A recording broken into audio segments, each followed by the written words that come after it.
Gabriëlle. Thank you so much for wonderful introduction to Casco and myself and the team. Well, I will take it as our mission to keep in mind. And in relation to that, also requested by Yolandi van der Heide, our publishing coordinator, please subscribe the emails, our emailing list, which is available on the entrance, on the front desk at the entrance. Okay, so today, I don't know how many of you were yesterday, but it feels like today is like taking up yesterday's critique or insight into this kind of technocratic concept of the world that mediate by the image of the earth in the realm of the real.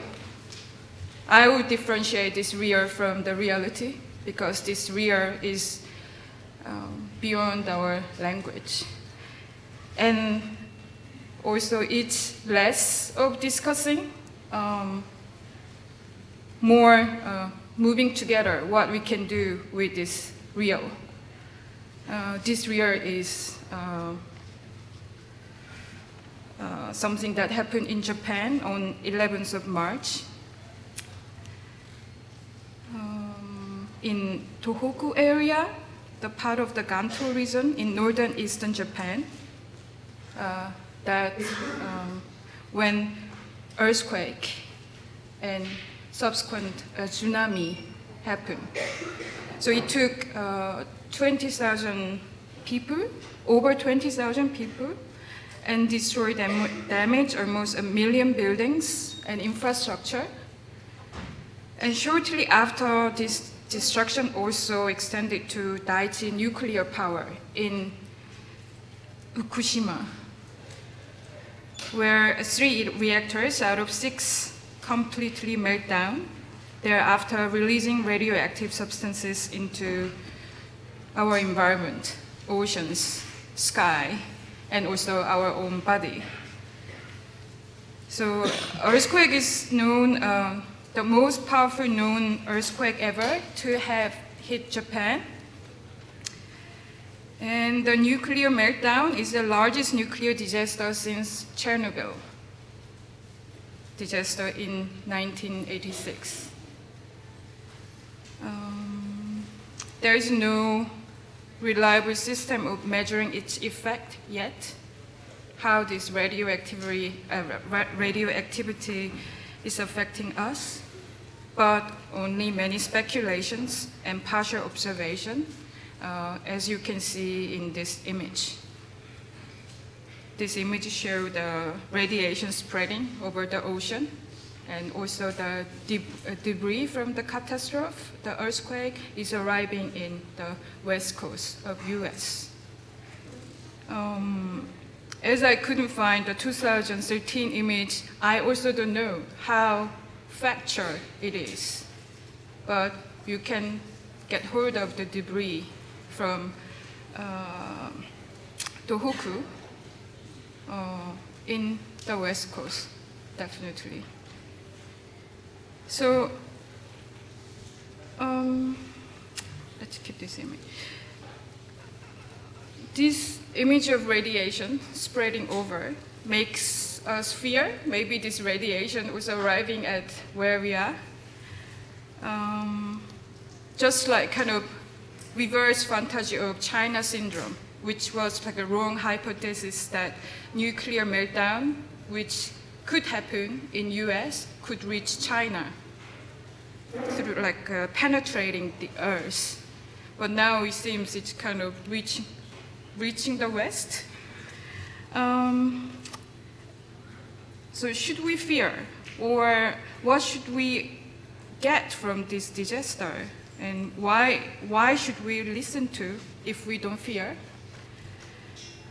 And even if we know all the meanings, another matter is how to accommodate this meaning in our everyday life. Let's say how to overcome not only geographical distance, but also psychological distance. So how can we respond to it? Response as a beginning of responsibility. And also, specifically from this context, is there something that we can do from this artistic context? As you can see, myself, from somewhere nearby, South Korea, it's a neighboring country to Japan. It's not too far.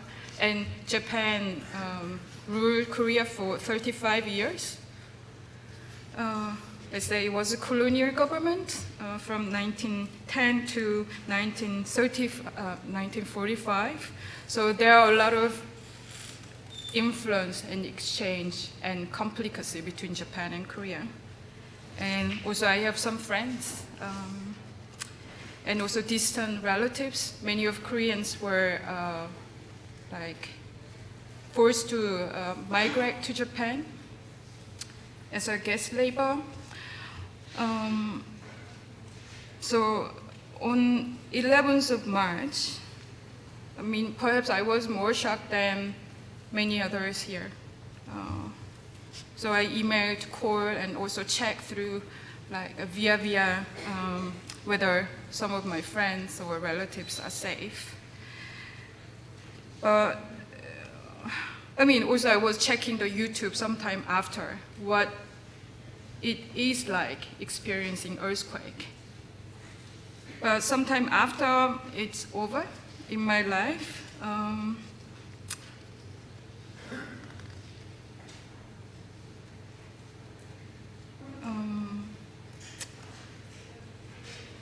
this is something that made me very hard to stand today and actually to conceive this evening.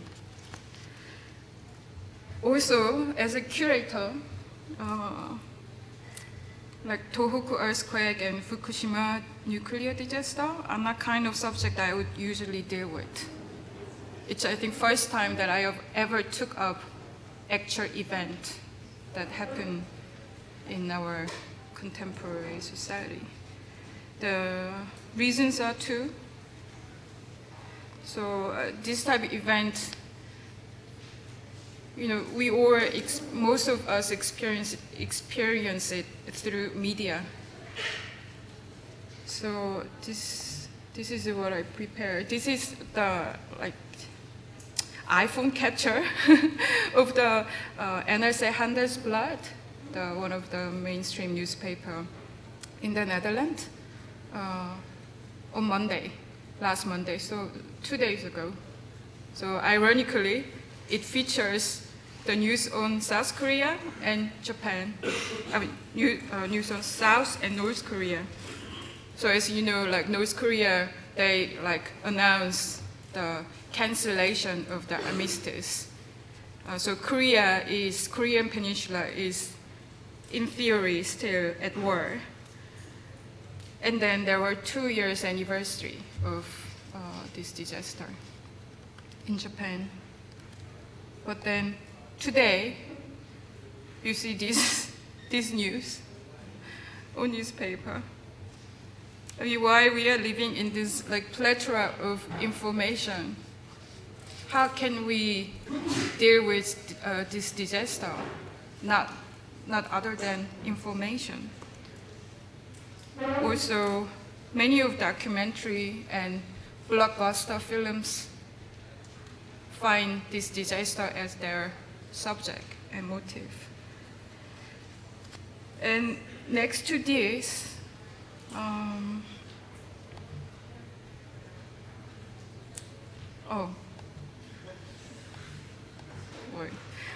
there are many disasters and tragedies. So this is an image from Tohoku in Japan. This is an image from Sichuan in like southern China, which claim over like 60,000 people. So it's 3 times more than earthquake. And it includes like 1,000 children at school, just like school building was built so crappy way. And this is a Haiti. It was 2010. Yeah, the death tolls are over 200,000. So in relation to this, like Fukushima event or like the great East Japan earthquake looks nothing.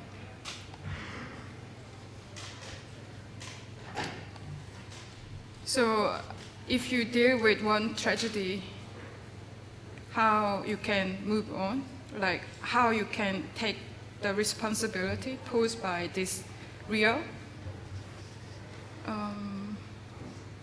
That was my question.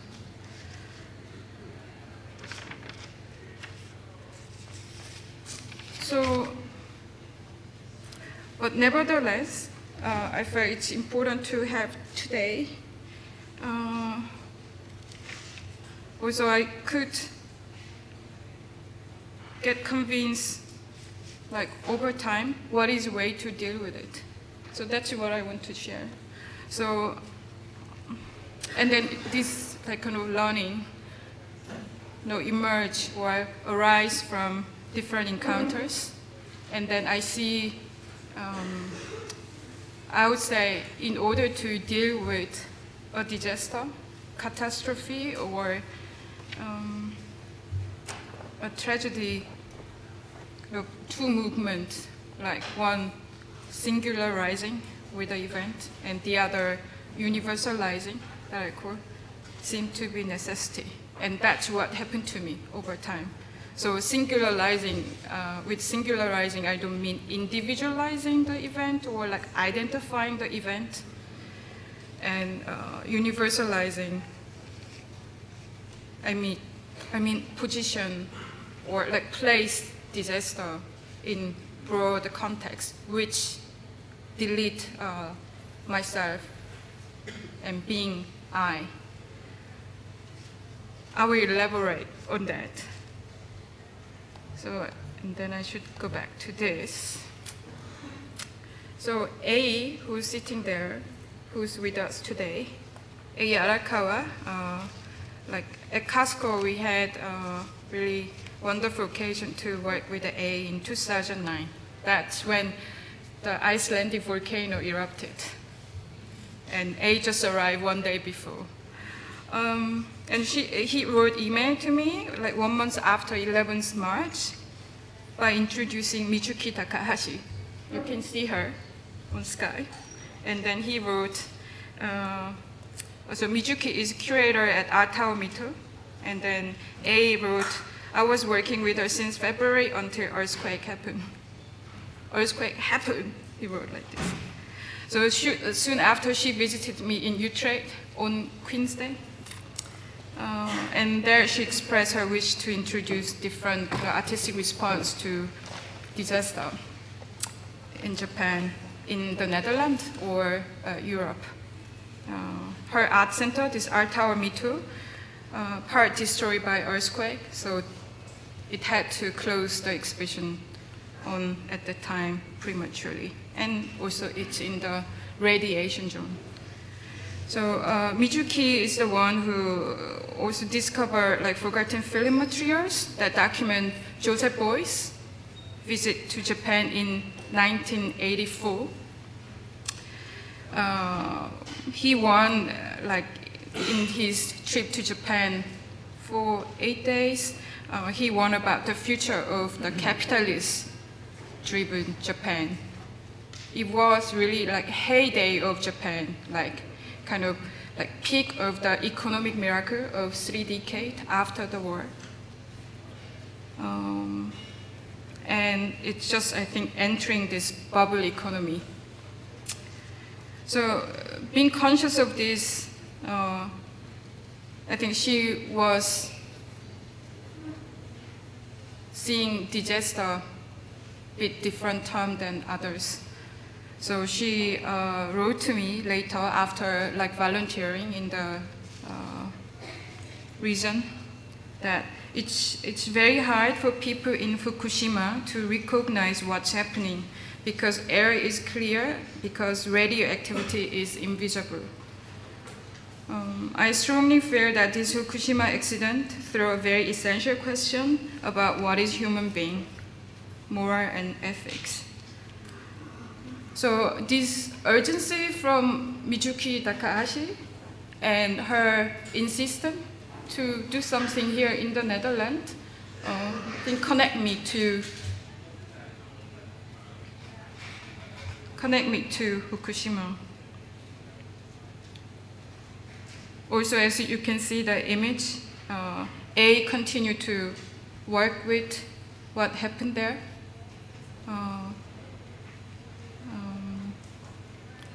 Kind of inserting Fukushima disaster into like public event or performance he organized, but without never addressing it. Also, he started working with his brother, who is working in, not Fukushima. So A and his brother Tomu set up also a pop-up gallery called Green Tea Gallery, which you can see preparing the next performance.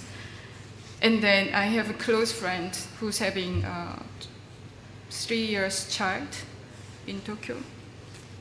So this is like beyond what I am, like beyond my being curator or my being like what can be like intellectually, like certain intellectual or creative position. There are this relation which I like to call like path to singularize my relation with Fukushima. But I mean, this singular meaning itself cannot be addressed in this public realm. So what I'm saying is that there should be a universal meaning. Or maybe we can borrow the word from Sabu, who is going to speak to planetary meaning. What is that? And also another question is like, what to do from this context of contemporary art practice.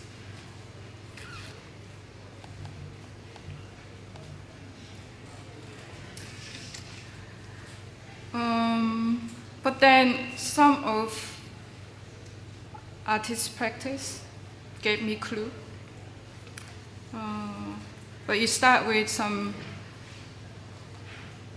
disappointment as well. That's this artist collective in Japan called Chimpong. They immediately started the project called Real Times, which put themselves in the zone.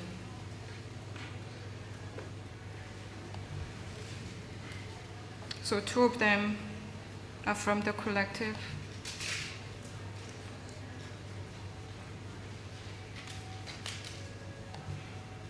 Also, there is a mural about like Hiroshima, where the atomic bomb was thrown to end the Second World War.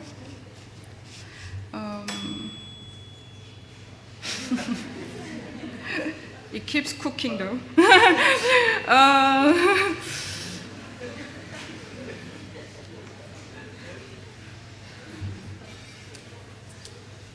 But this work, that interventionist, or like guerrilla style, kind of with the desire to like keep alarming the disaster, didn't feel quite right.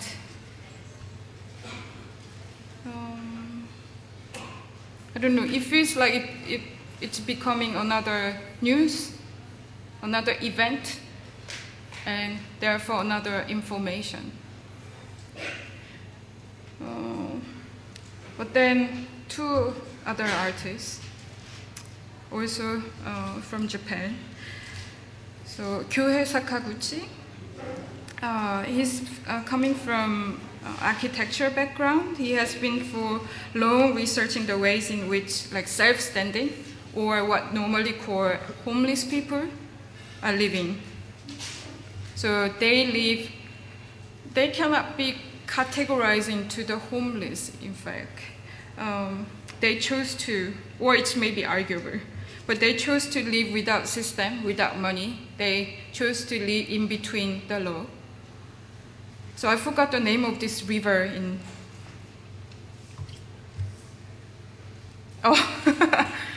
so Chimpong, Eratum. So not P-O-N-G, but P-O-M, Chimpong. I'm sorry. Back to Kyohei.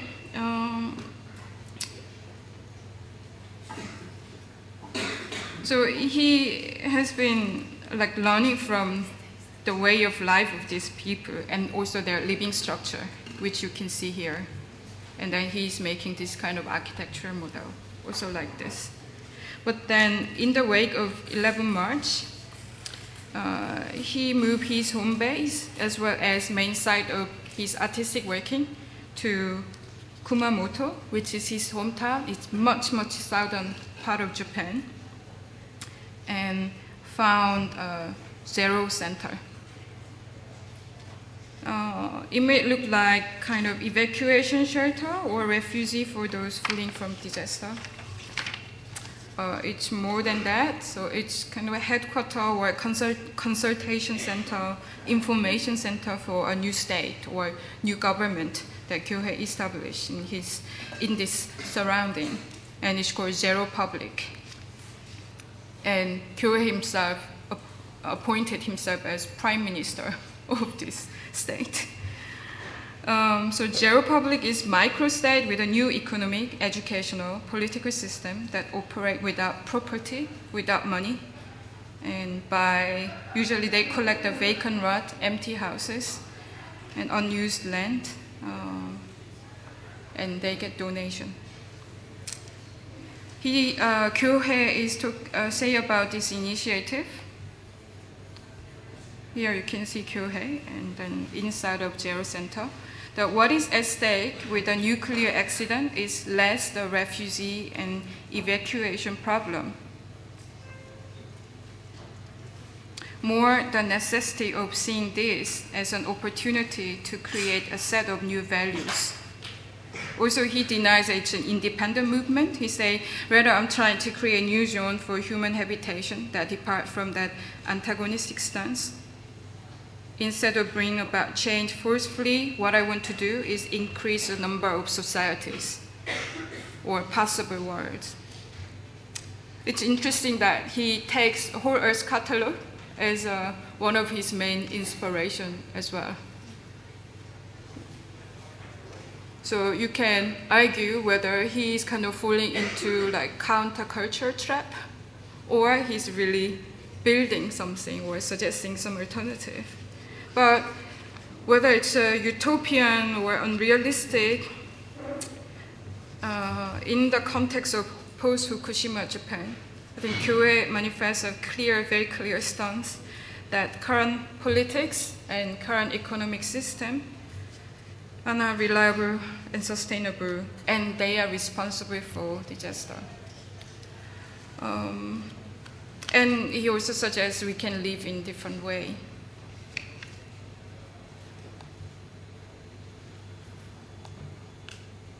And another artist is Tadasu Takamine. So don't confuse him with Takashi Murahaki, you may know very well.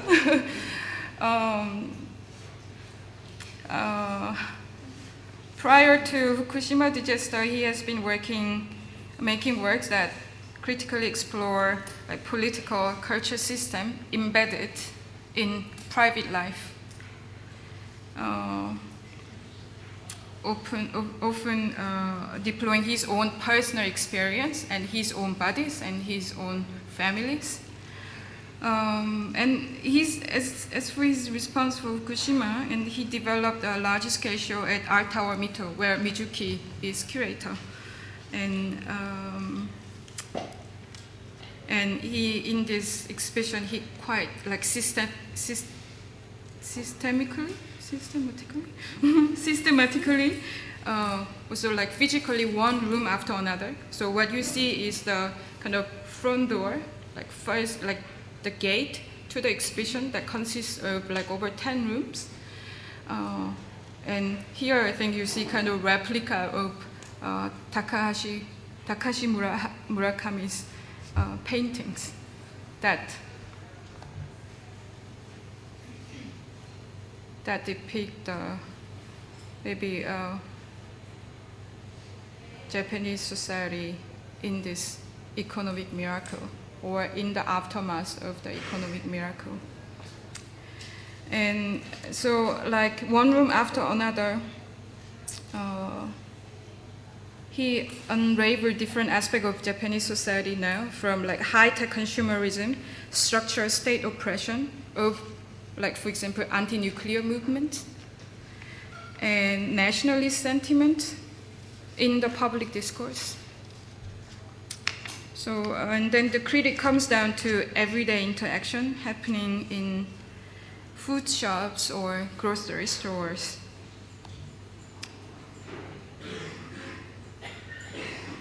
Particularly in these 3 different cities in different distance to Fukushima. So he restaged in this very abstract manner the dialogues happening in this kind of grocery stores or like Dunkin' Donuts, where you get your food. So what you feel or what you get from my experience is that from this work is very mixed feeling of fears, distrust, uncertainty, concerns, and confusions over many things that kind of penetrate everyday life. That's like food, commerce, politics, like farming industry, local economy, and also relation with others under radio contamination. So,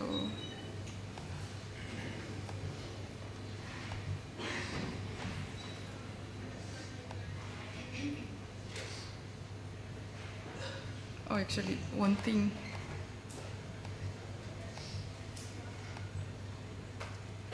This was interesting. Do you know any artist who is concerned about the effect of radiation on their earthenware, their pottery?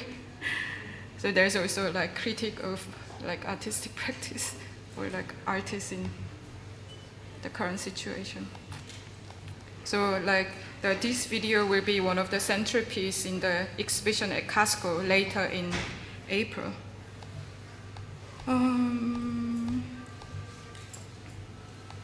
Okay.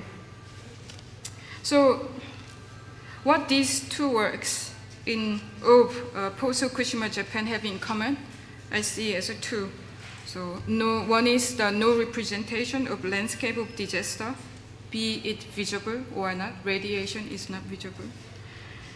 And not focusing on resilience of people or like work of restoration, which tend to make humanistic appeal.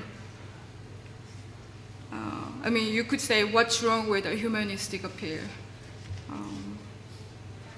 There's maybe, it's not too wrong, as long as it can still point fingers at the systemic problem and allowing space for, not allowing space for, what Naomi Klein called disaster capitalism, that, live with and profit from disaster.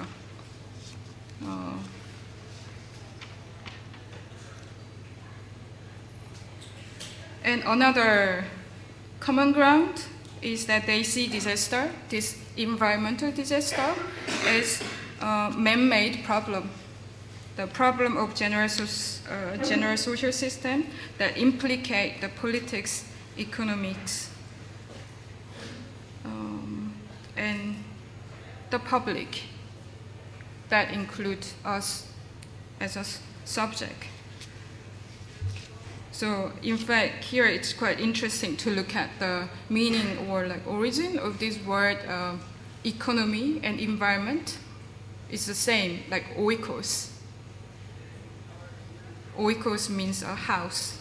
So like house, environment, and household management or governance or rules are in kind of alignment with each other. And then these two kind of common ground that I see from these artists also, I think, tells us, meaning who living in kind of similar economic system that called, or unifying system called capitalism or neoliberal economy. So here appears or emerge a universal context or universal relation. So post-Fukushima Japan mirrors the world, or maybe like possible disaster in the world. So like 16 Bieber, which René Gabry and Irene Anastas founding members of, they also express in their event called like what was it? Everyday Revolution after Fukushima.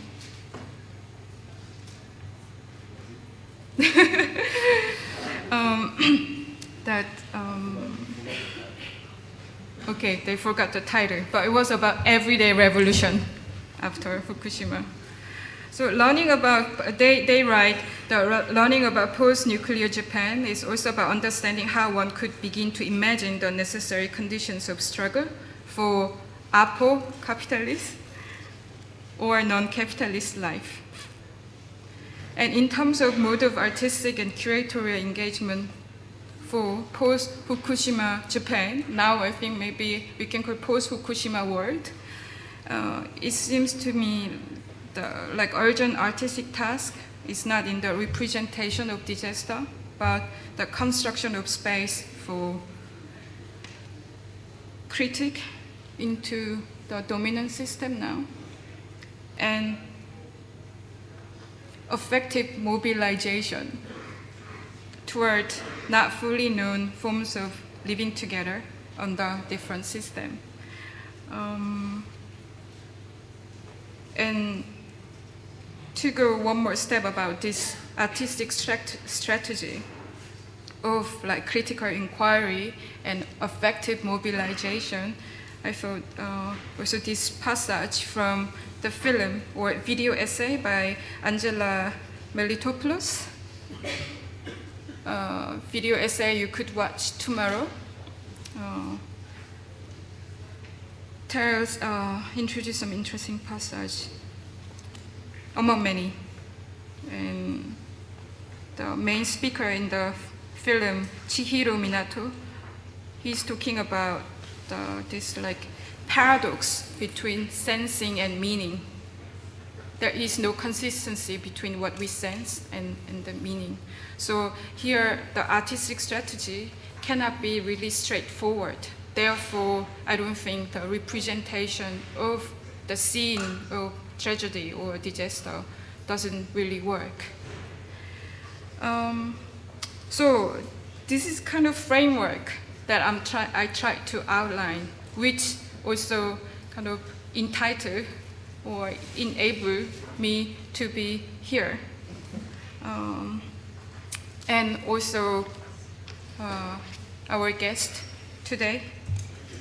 And I think it's, I would learn from the guest, also embodying knowledge through them to articulate and like activate this framework that I just sketched out.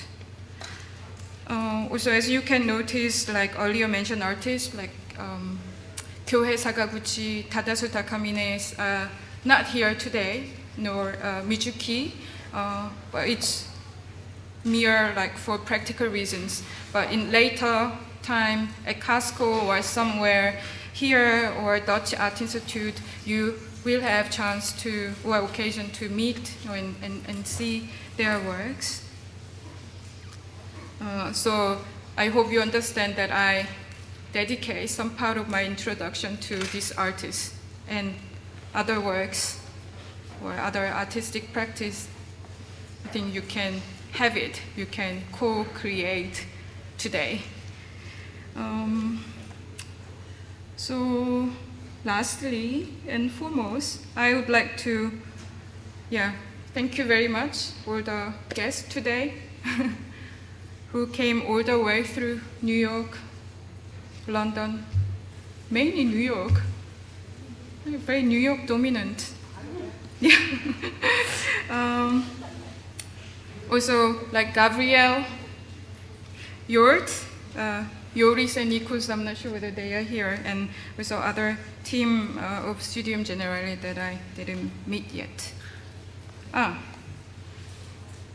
So I don't know whether you saw this image coming from the archive of Laka Foundation, who are going to also give presentation today in the second slot from the one of the newsletter of anti-nuclear movement. What's the Strom? What's? No, it's called Ei Awakara. Yeah, but the group that produced this newsletter, Stromgruppen. So energy that sein way means energy that's us. So I think this naturally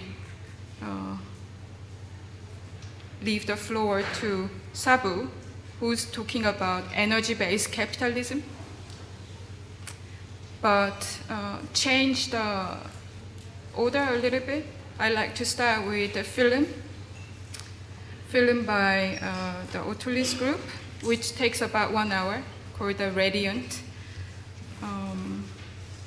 I thought this film really smartly bordering on disaster film,